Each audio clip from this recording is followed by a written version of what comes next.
Shalom saudara-saudari, pada kesempatan kali ini saya akan mencoba untuk menjelaskan atau menjawab dari beberapa pertanyaan yang sudah menjadi ketentuan dalam memenuhi ujian tengah semester pendidikan agama.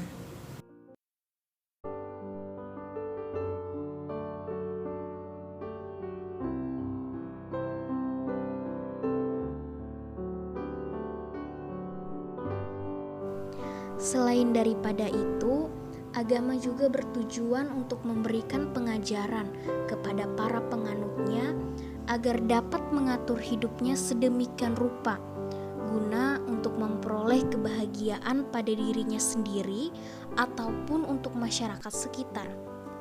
Dan lebih lagi, agama juga sebagai pembuka jalan untuk bertemu dengan Sang Pencipta manusia, yaitu Tuhan yang Maha Esa, ketika manusia mati kelak.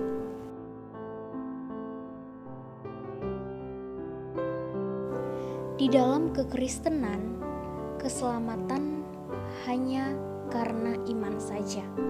Manusia tidak akan bisa selamat jikalau karena perbuatan baik. Kita bisa lihat dalam Titus pasal 3 ayat yang kelima, yang mengatakan, pada waktu itu Dia telah menyelamatkan kita bukan karena perbuatan baik yang telah kita lakukan, tetapi karena rahmat-Nya oleh permandian kelahiran kembali dan oleh pembaharuan yang dikerjakan oleh Roh Kudus. Keselamatan itu daripadanya bukan karena perbuatan baik kita, tetapi karena rahmat atau anugerah-Nya.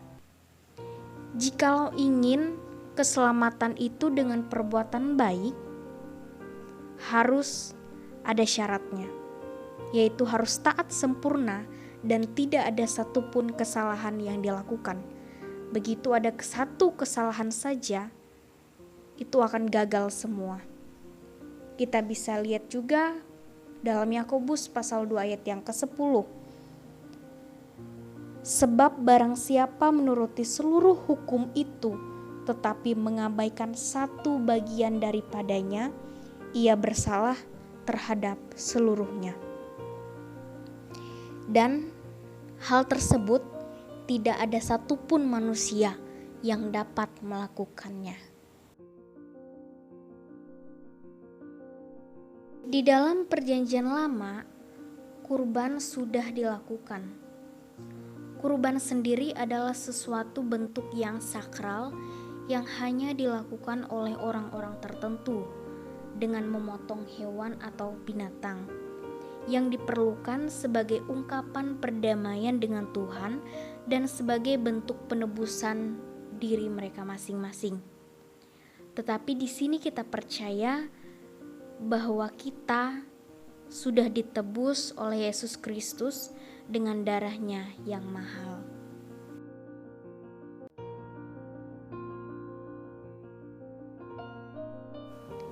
Kita pahami kembali bahwa semua manusia itu adalah berdosa, kecuali Yesus. Roma pasal 3 ayat yang ke-23 berkata, karena semua orang telah berbuat dosa dan telah kehilangan kemuliaan Allah. Kita ketahui bahwa Allah sendiri mempunyai dua sifat, yaitu adil.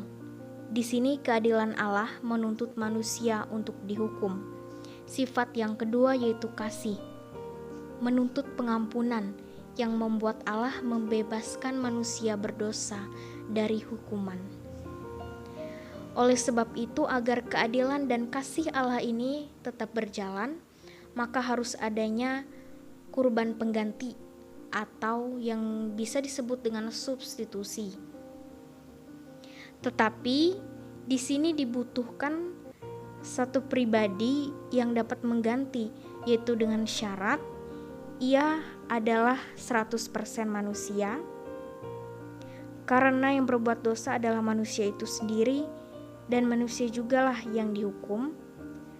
Syarat yang kedua adalah ia tidak berdosa, karena kalau misalnya ia berdosa, ia sama saja dengan kita manusia. Dan yang terakhir, ia sendiri tidak di bawah hukuman. Karena jikalau ia sendiri di bawah hukuman, bagaimana ia menyelamatkan orang lain yang berada di bawah hukuman juga? Sehingga pada akhirnya Allah sendirilah yang datang ke dunia untuk menjadi manusia, lahir juga dari manusia yaitu Maria. Itulah namanya Yesus.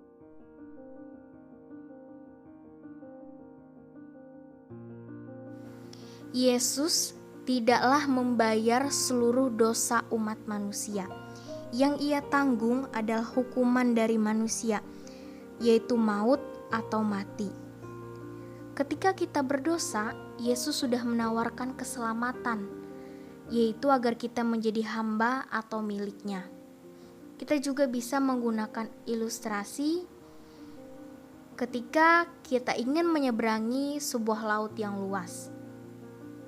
Di situ juga terdapat sebuah kapal dari seorang bapak.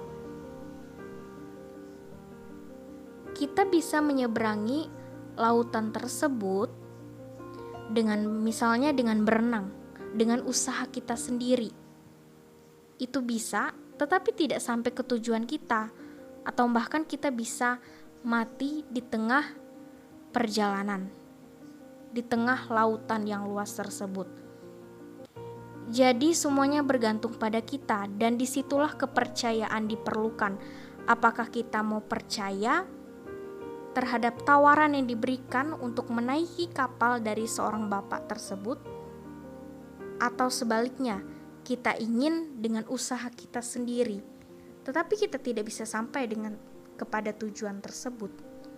Kita sampai di tengah dan kita akan mati. Kepercayaan itu sangatlah diperlukan dan menentukan keputusan kita.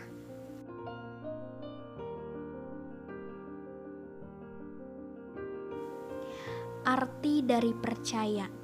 Yang pertama, percaya artinya kita mengandalkan hanya Yesus saja.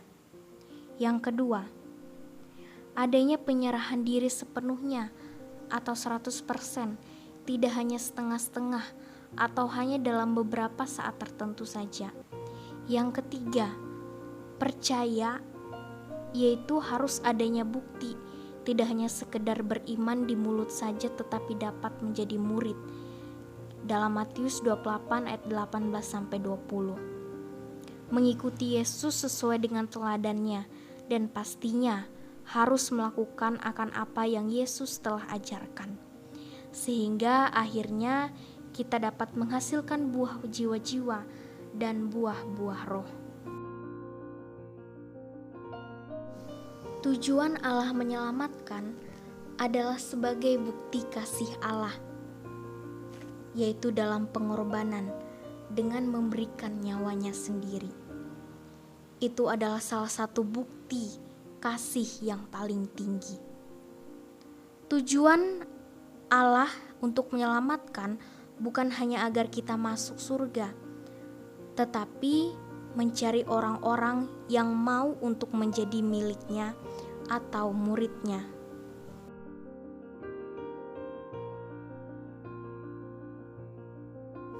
Sekian yang dapat saya sampaikan pada kesempatan kali ini, dan mohon maaf jika terdapat kesalahan atau salah kata yang saya ucapkan. Terima kasih, Tuhan Yesus senantiasa memberkati.